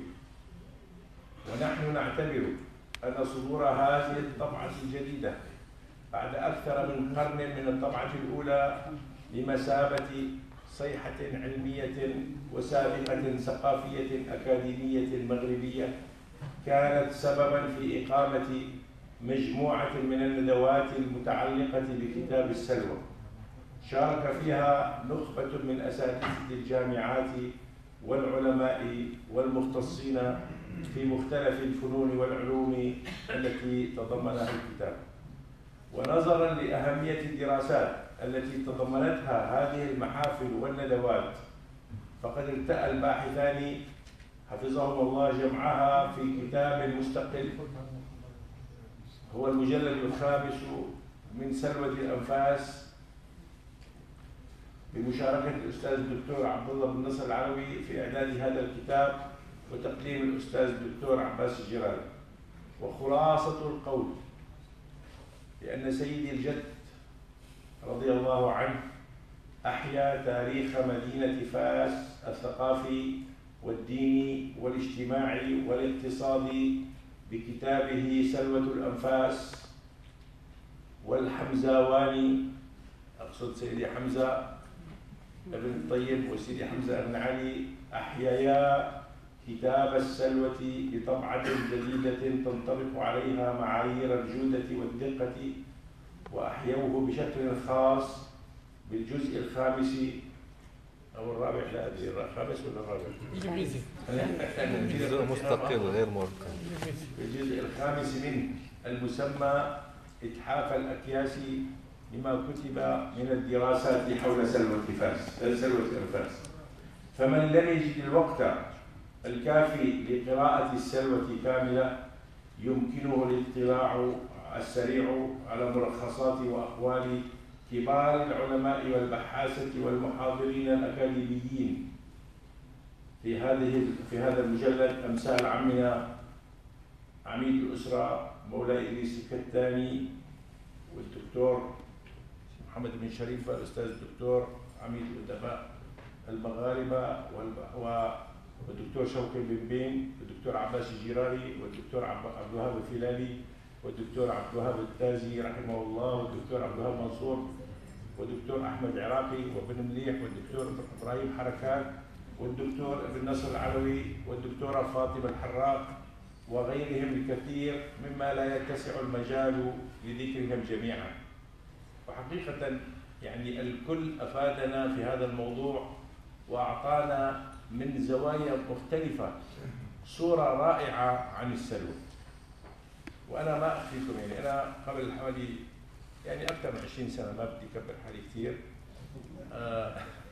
كنت قرأت كتاب السلوى في الشام بالطبعة الحجرية، وبصراحة كنت أبحث عن بعض الشخصيات أو التراجم من الأسرة وغيرها،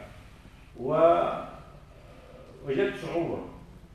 وعندما طلعت على هذا المجلد الذي أنصح يعني كل واحد مهتم بالشأن الثقافي أن يقرأه، حقيقة في مجموعة من العلوم الرائعة. وكما قلت لقد أحيا الحمزاواني حفظه الله كتاب السلوى بهذا المجلد. ولا أريد أن أطيل عليكم، أعود إلى ذكر الأساتذة والذين أتحفونا كل من زاوية اختصاصه واهتمامه بأبحاثهم التي تعطينا فكرة جيدة عن السلوى من جميع الجوانب العلمية والثقافية والتاريخية، وما قيل في الكتاب من ملاحظات وتعليقات وتراجم متنوعة لمؤلفه ومواقفه. وأختم كلامي بتجديد الشكر والتقدير لكم جميعا على تجشمكم عناء القدوم، وأخص بالذكر الأساتذة والعمداء والدكاترة، أساتذتنا يعني بصراحة بارك الله بكم. والشكر المضاعف للمحققين اللذين أحيايا السلوى المباركة بهذه الطبعة الدولية. جزاكم الله خيرا وخير الجزاء جميعا. وآخر دعوانا أن الحمد لله رب العالمين القائل في محكم التنزيل: وفوق كل ذي علم عليم. والسلام عليكم ورحمة الله تعالى وبركاته. شكرا جزيلا لفضيلة الدكتور سيدي عبد القادر الكتاني. في الحقيقة في الطبعة الأولى أتحفنا ابن الشيخ سيدي محمد جعفر العالم سيدي إدريس الكتاني شافه الله، فشارك بمداخلات وفي تقديم الطبعة الأولى. والآن حفيد الشيخ سيدي عبد القادر الكتاني يتحفنا بمداخلته، فهذه سلالة طيبة أثمره الله وجعل فيها البركة. أغتنم هذه الفرصة فأخبركم أنه لظروف قاهرة جعلت الأستاذ سيدي عباس الجيراني يغيب عنا، والأستاذ إبراهيم بوطالب يغيب عنا وهو في طنجة في حفلة تكريمية. فيجدد لكم تحياتي وبلغني أن أقدم لكم اعتذاره عن الحضور. كذلك أحيل الكلمة الآن إلى شريف الدكتور سيدي حمزة بن علي الكتاني لمداخلتين. الأولى لقراءة ما كتبه الأستاذ أحمد شوقي بن الذي كان بودي أن يحضر معنا لكن سافر في مهمة إلى الخارج، ويغتنم فرصة ثانية بكلمة لمشروع الموسوعة الكتانية بتاريخ فاس، وسوف نفاجئكم بقريب بهذه المناسبة ودوما في ندواتنا في المؤسسة العلمية الكتانية. في ندواتنا دوما نختم ندواتنا بقريب شعري، وسيتفضل الأستاذ الشاعر محدق الأستاذ السوسي كناني بعد كلمة الأستاذ سيدي حمزة الكتاني بإلقاء قريده، على أنكم مدعوون بكرم محافظ مكتبتنا لحفل شاي في بهو كافيتاريا لتستريحوا شيئا من عناء ما أتعبناكم في جهات الأمسية. الكلمة الآن لسيدي حمزة الكتاني.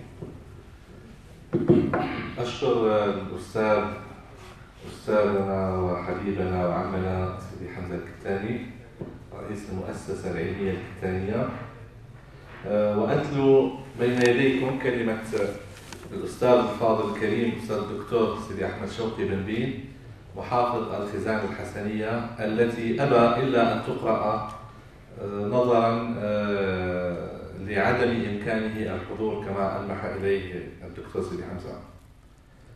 بسم الله الرحمن الرحيم.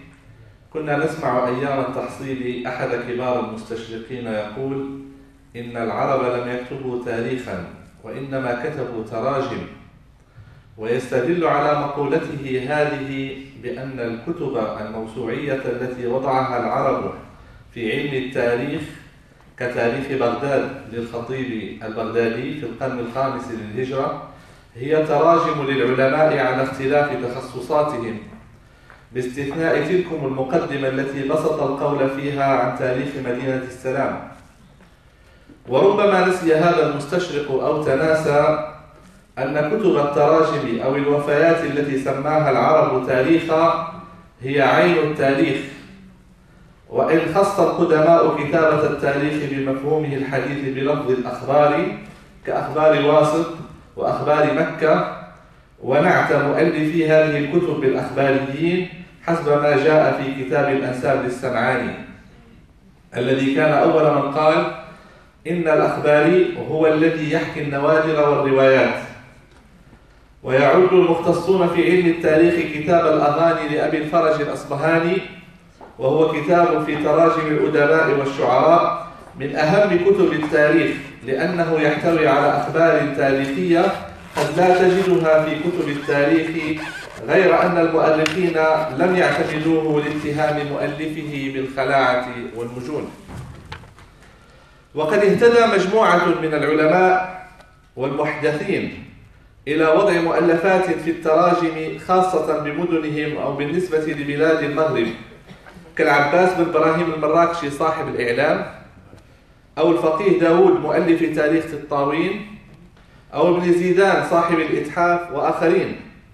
وفي هذا الإطار تفضل واسطة عقد الشرفاء الكتانيين وأحد كبار علماء هذه الأسرة النبيلة فضيلة الشيخ محمد بن جعفر الكتاني بوضع كتاب في علماء وصوفية وصلحاء فاس، عاصمة المغرب الثقافية منذ عصر بني منين، وسماه سلوة الأنفاس ومحادثة الأكياس بمن أخبر من العلماء والصلحاء بفاس. ولا يستطيع أحد أن ينكر الجهد الذي بذله هذا العالم في البحث والتنقيب عن حياة هؤلاء الأماجد من العلماء الذين شرفوا هذه البقعة من العالم الإسلامي بمؤلفاتهم ومصنفاتهم في مختلف مجالات المعرفة. وما زالت خزائن الكتب المغربية وغيرها من الخزانات تزخر بهذه التآليف وتتشرف بالحفاظ عليها وتفتخر بمحتوياتها وبجهود أصحابها الذين لم يألوا جهدا في التأليف والشرح والحاشية والنظم والاستدراك وغيرها مما أغنى المكتبة الإسلامية. وقد أحسن صنعا ثلة من سلالة هذه الأسرة الشريفة، وهم على التوالي المرحوم سيدي عبد الله الكامل الكتاني، وسيدي حمزة بن محمد طيب الكتاني، وسيدي محمد حمزة بن علي الكتاني، في نقل هذا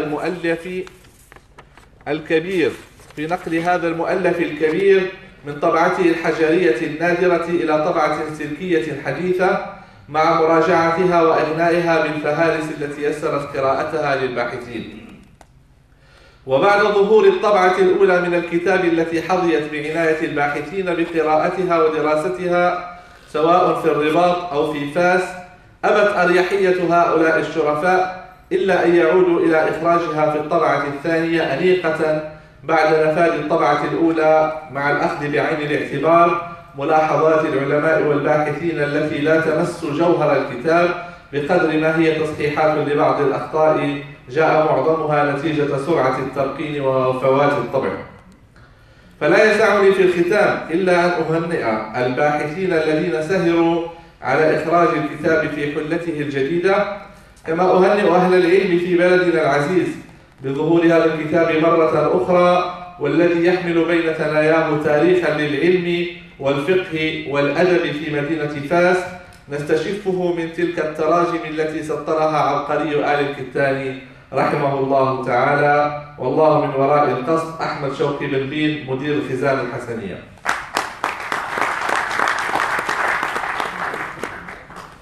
نشكر الأستاذ أحمد شوقي بلبين على كلمته الرقيقة هذه، وأحب بين يديكم الحديث أولا عن هذه الطبعة من الكتاب سلوة الأنفاس، وثانيا عن الموسوعة الكتانية لتاريخ فاس. فهذه الطبعة قد امتازت بالعديد من الأمور، فهي ليست تكرارا للطبعة التي كانت سنة 2004، إنما هي طبعة امتازت بثلاثة أقسام. القسم الأول الذي هو متن كتاب سلوة الأنفاس، فعلاوة على إعادة مقابلة الكتاب وتصحيحه وضبطه، راعينا ضبط أسماء العلماء، خاصة المصطلحات المغربية التي ليست شائعة في المشرق العربي أو في غيره، ضبط الأسماء وضبط الأماكن، راعينا ترقيم التراجم، راعينا الحفاظ على صفحات الطبعة الحجرية، وكذلك طبعة دار الثقافة. فهذا الكتاب يتضمن ثلاث طبعات. الطبعة الأولى طبعة دار الثقافة، الطبعة الحجرية 1316 هجري. الطبعة الثانية التي هي طبعة دار الثقافة 2004 يعني 1424، وهذه الطبعة الجديدة. فكل من له طبعة قديمة أو مصادر عادت إلى طبعات قديمة يمكنه الرجوع إلى هذه الطبعة. كذلك قمنا بتعريف ما قد يشكل من المصطلحات أو من العبارات التي قصد المؤلف نقلها بالعامية، والتعريف ببعض ما لا يمكن معرفته إلا لذوي الاختصاص في متن الكتاب. ولم نرد إثقال هوامش الكتاب بالعزو إلى مصادر الترجمة، لأن المؤلف قد كفانا ذلك، ولأن جل مصادر سلوة الأنفاس هي مصادر مخطوطة. ولم نرد إثقاله كذلك بالكثير من الأمور، من إعادة ترجمة الأعلام، من ترجمة بعض الأسماء المذكورة، أو من ذكر المؤلفات أهي مطبوعة أو غير مطبوعة، لأن ذلك ليس من مرادنا في هذه الطبعة بقدر ما مرادنا هو إحياء هذا الكتاب وتبيينه وتيسيره للباحثين. بالنسبة لقسم الدراسات فقد زدنا فيه ضعف الطبعة الأولى التي كانت سنة 2004، وقمنا بترجمة موسعة لمؤلف سلوة الأنفاس. ترجمة أخذت منا حوالي 60 صفحة في هذه الطبعة، وكذلك قمنا بترجمة ما كتب حول سلوة الأنفاس باللغة الفرنسية إلى اللغة العربية. ومن أهم المقالات التي ترجمناه هو مقال روني باسي الذي ألقاه في مؤتمر المستشرقين في الجزائر سنة 1904، وهذا مقال كان يعد شبه مفقود حتى أتحفنا به الأستاذ الدكتور مولاي أحمد العراقي مشكورا جزاه الله خيرا، وهو مقال غني جدا بالمصطلحات الراجعة إلى الكوليكولوجيا وعلم المخطوطات وبالرموز، بحيث أن ترجمة ويتضمن، وهذا المقال بالرغم من أنه مكتوب بالفرنسية ولكنه يتضمن نصوصا بالألمانية وبالإنجليزية وبالفرنسية وبالإسبانية. فالاشتغال على ترجمة هذا المقال كان اشتغالا مهما وهادفا ومنتجا، بحكم أنه أول دراسة كتبت عن سلوى الأنفاس وكتبها شخص أجنبي وقبل الحماية الفرنسية للمغرب. راعينا ترتيب المقالات على ترتيب الموضوعي، فقد راعينا بعد ترجمة المؤلف رحمه الله تعالى ذكر الدراسات التي تحدثت عن السلوى ككل، ثم التي تحدثت عن السلوى كمنهج، ثم التي تحدثت عن ميادين خاصة في كتاب سلوى الأنفاس، التي تحدثت عن النساء، التي تحدثت عن الطوفونيميا، عن الأماكنية، التي تحدثت عن إلى آخره. وقمنا بمراجعة جميع الدراسات وتصحيح بعض ما يكون فيها من الهنات وترقينها وضبطها وترتيبها، بحيث تعتبر هذه تحفة الأكياس التي سميناها تحفة الأكياس كتابا مستقلا، ولذلك لم نرقمه، فقد كان في النية أن نجعله رقم 0 للكتاب وتكون الفهارس رقم 5 للكتاب، ولكن آثرنا أن يكون الكتاب هو سلوى الأنفاس، وأن تكون الدراسات هي تحفة الأكياس، وأن تكون الفهارس هي عقد الألماس. في هذه الفهارس جمعنا جميع فهارس الكتاب، فهرس الموضوعات وحوالي 14 فهرسا، ووضعناها في هذا المجلد بعد تصحيح الفهارس الماضية. وقد كان تكلف بمجموعة من هذه الفهارس الأستاذ الباحث أحمد السعيدي، وقد نوهنا إليه في مقدمة هذه الطبعة. بالنسبة للموسوعة الكتانية لتاريخ فاس، فقد تأسست سنة 2001 مع ظهور كتاب زهر الآس في بيوتات أهل فاس للعلامة عبد الكبير بن هاشم الكتاني، الذي حققه والدي رحمه الله الأستاذ الدكتور علي بن منتصر الكتاني. هذه الفكرة جاءت من العوز الكبير الموجود بالنسبة لتاريخ فاس، فإلى سنة 2000 لم يكن كتاب في السوق موجود في تاريخ أعلام فاس إلا شيء قليل جدا، إما مضمن في كتب أخرى أو شيء ضيق جدا ككتاب ابن أبي زرع أو كتاب الجزنائي أو بعض الكتب الضيقة. فأنا عندما في إطار بحث في تراث العائلة الكتانية التي أعتني بإخراج تراثها وإصداره وطبعه ونشره، وبهذه المناسبة أشكر المكتبة الوطنية التي ما قصرت معنا بإتاحة المخطوطات اللازمة والمراجع اللازمة، وكذلك المكتبة الملكية ممثلة في محافظها الدكتور أحمد شوقي بن دين. فوجدت أن مجموعة من هذه المؤلفات الكتانية متعلقة بتاريخ مدينة فاس، فمنها ما كتب في تاريخها العام، ومنها ما كتب في أعلامها، ومنها ما كتب في قضاتها، ومنها ما كتب في أوقافها وغير ذلك. فارتأيت بأن أصدر هذه الأعداد على شكل موسوعة يعطى كل عدد رقم. فكان أول عدد مما طبع هو كتاب زهر الآس في بيوتات فاس، وذيله تحفة الأكياس ومحادثة الجلاس، بما غفل عنه صاحب كتاب زهر الآس في بيوتات فاس للعلامة محمد بن عبد الكبير بن هاشم. وكذلك طبع، وبالفعل طبع هذا الكتاب في دار النجاح، والآن يعاد طبعه في لبنان في طبعة قشيبة بإذن تعالى، الكتاب والذيل. هذه السلسلة وصلت الآن إلى العدد 13، بما مجموعه نحو 20 مجلد في تاريخ مدينة فاس. فقد طبعت سلوى الأنفاس في بيوتات فاس كعدد من هذه الأعداد، وطبع الشرب المحتضر والسر المنتظر بمعين أهل القرن الثالث عشر وهو في وفيات أهل فاس للعلامة جعفر بن إدريس الكتاني، وطبعت فاس عاصمة الأدارسة للعلامة محمد منتصر الكتاني. ومن أواخر ما طبع كتاب روض الأنفاس العالية في بعض الزوايا الفاسية للعلامة عبد الكبير بن هاشم الكتاني، الذي حققه وأخرجه الأستاذ الدكتور سيدي محمد العمراني مشكورا بارك الله فيه. ولا أجد مندوحة عن شكر الباحثين الذين اعتنوا بإثراء هذه الموسوعة وهذه السلسلة، ونحن ندعو بأن تكون سلسلة أخرى، لأن البيت السودي ألف أعلامه عدة كتب في تاريخ مدينة فاس، البيت الفاسي الفهري ألفوا عدة كتب، البيت القادري ألفوا عدة كتب، فممكن أن تكون سلسلة قادرية وسلسلة سودية وسلسلة فاسية إلى آخره.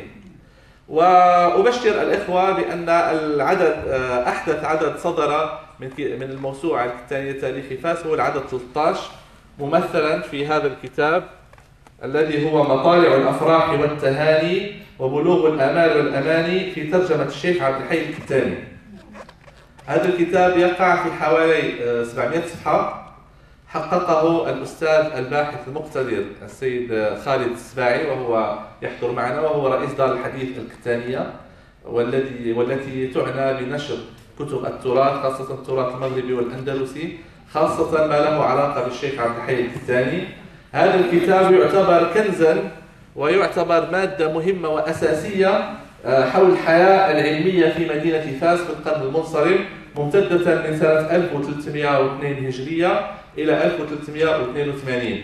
وأبشر بقرب ظهور 3 مؤلفات مهمة. مؤلفين مهمين. المؤلف الأول هو لواقح الأزهار الندية في من تولى خطتي العدالة والقضاء بهذه الحضرة الفاسية، وكتاب تحفة الانشراح والانبساط في من تولى خطتي العدالة بفاس العليا والصمات، كلاهما للعلامة محمد بن عبد الكبير بن هاشم الكتاني، يخرج كل واحد تقريبا في 500 إلى 600 صفحة. قام بتحقيقهما الأستاذ الدكتور سيدي محمد العمراني، أستاذ التاريخ في كلية الأدب بجامعة سيدي محمد بن عبد الله. أشكركم على متابعتكم، وأجدد شكري للسيد رئيس الجلسة، والسلام عليكم ورحمة الله وبركاته.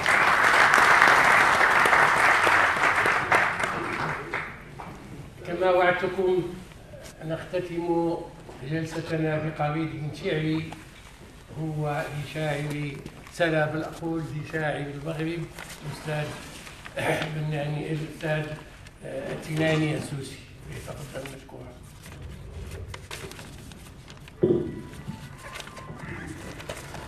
بسم الله الرحمن الرحيم، والصلاة والسلام على أشرف المرسلين وعلى آله وصحبه أجمعين. الأخ الفاضل سيدي حمزة بن طيب الكتاني، أيها الحضور الأفاضل الأماجد، السلام عليكم ورحمة الله تعالى وبركاته. قلت الأخ حمزة الكتاني لأن ما يربطني بهذه العائلة يعود إلى فترة الصبا، حينما كان والدي رحمه الله يأخذني عصر كل جمعة إلى الزاوية الكتانية، وكنت أحضر تلاوة سورة الكهف والورد الكتاني الذي أكاد أحفظه عن ظهر قلب.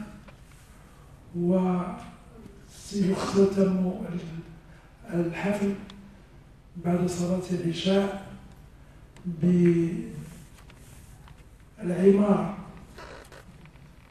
التي وأنا صغير كنت أنفعل لها، ولولا خجلي الشديد وصغار سني وحياء من الوجوه النيرة التي كانت تتحلق لاندفعت لأبرد عما أشعر به. قلت الأخ حمزة ابن العدل الفاضل السيد محمد طيب الكتاني كان صديقا لوالدي رحمه الله، يجالسه في متجره بالسوق الكبير وأنا أصرخ السمع وراءهما، وكان يتبادلان أخبار الحرب العالمية الثانية حينئذ، وفرنسا المحتلة، وكثير من الأحداث الجارية. لذلك لما رحل سيدي محمد طيب الكتاني رأيته بقصيدة يعني بدون غرور أو تواضع زائف أعتز بها، وأستسمحكم في إنشاد بعض أبياتها. اليوم صمت عن النسيب وشدوه، ووأدت ما حبرت في ديواني، فالموت أصبح هاجسي وتوجسي من بعد رزئي في سنة خلاني.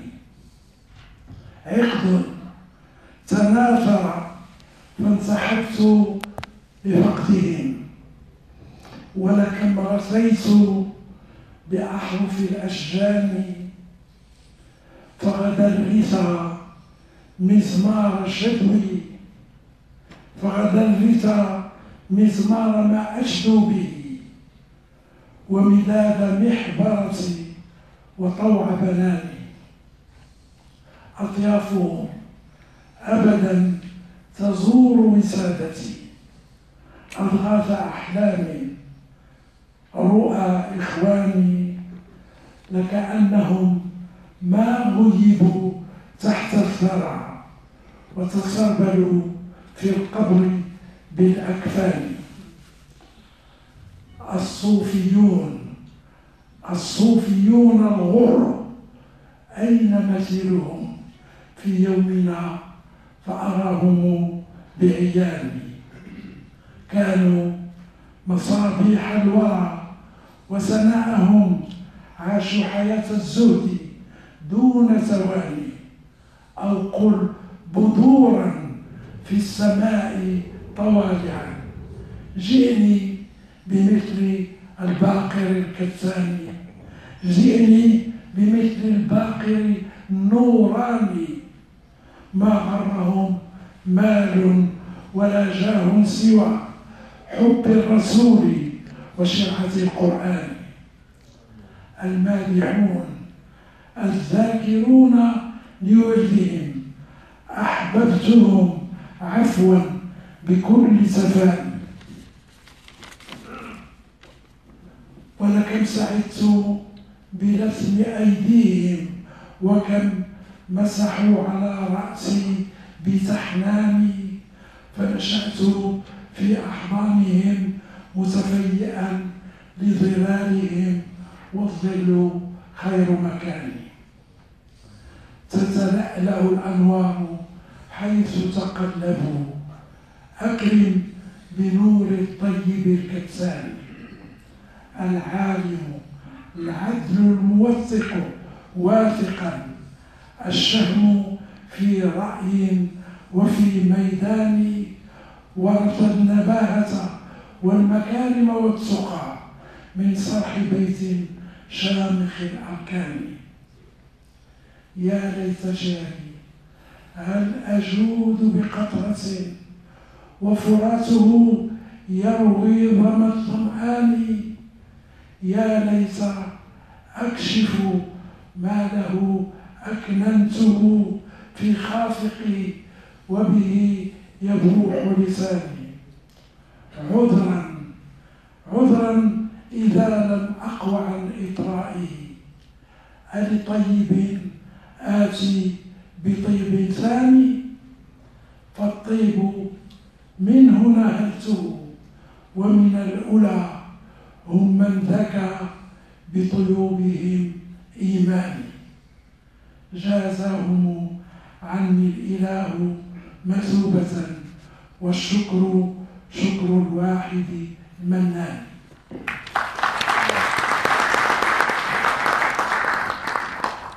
هذا ويعز علي أن لا أقول ولو أبياتا قليلة في هذا العمل الجليل الذي قدمته المؤسسة الكتانية.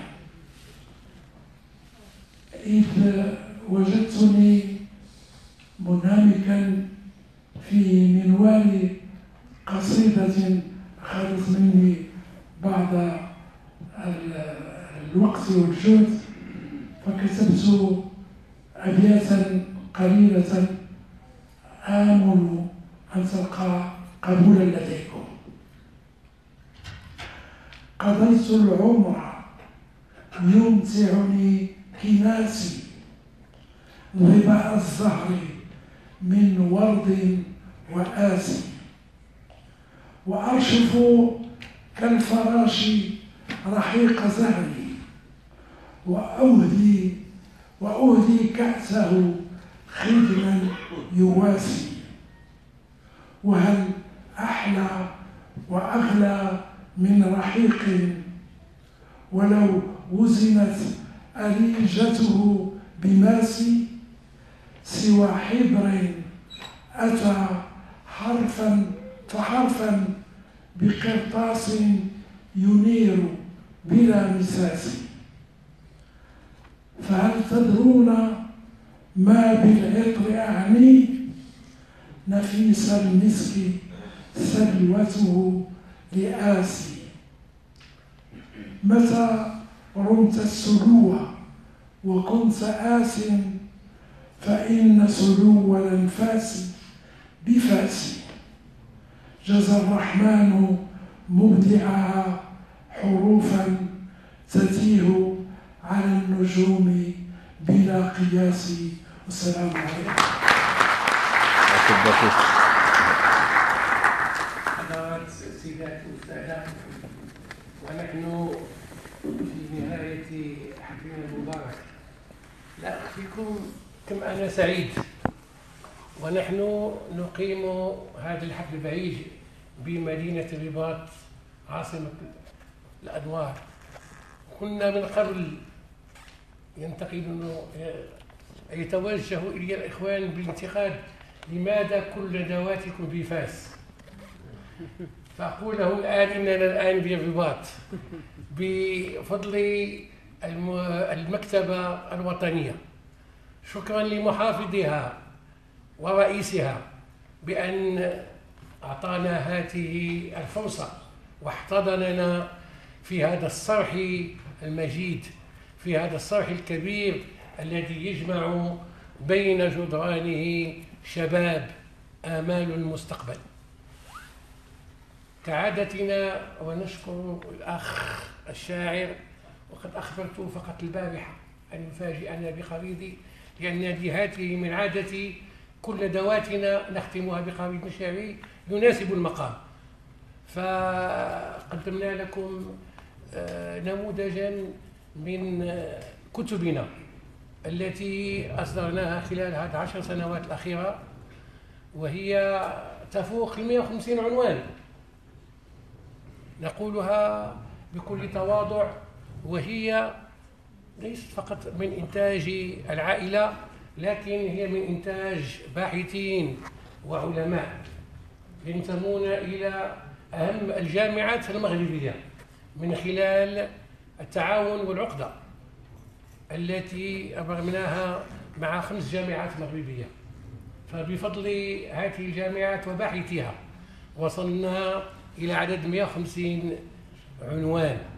تجدون وأنتم خارجون نماذج من هذه المطبوعات، فشكرا لكم على حضوركم، ولا أخفيكم أننا سعيد، وأنني بين هذه الوجوه العالمة قلما تجتمع في أماكن أخرى، صدقوني قلما تجتمع هذه الوجوه في أماكن أخرى. فنحن باسم المؤسسة العلمية وباسم العائلة الثانية نشكركم على حضوركم، ونتمنى إن شاء الله أن يكون لنا لقاء قريب بمناسبة أخرى بمدينة الرباط. والسلام عليكم ورحمة الله تعالى. أنتم مدعوون إلى حفل شاي.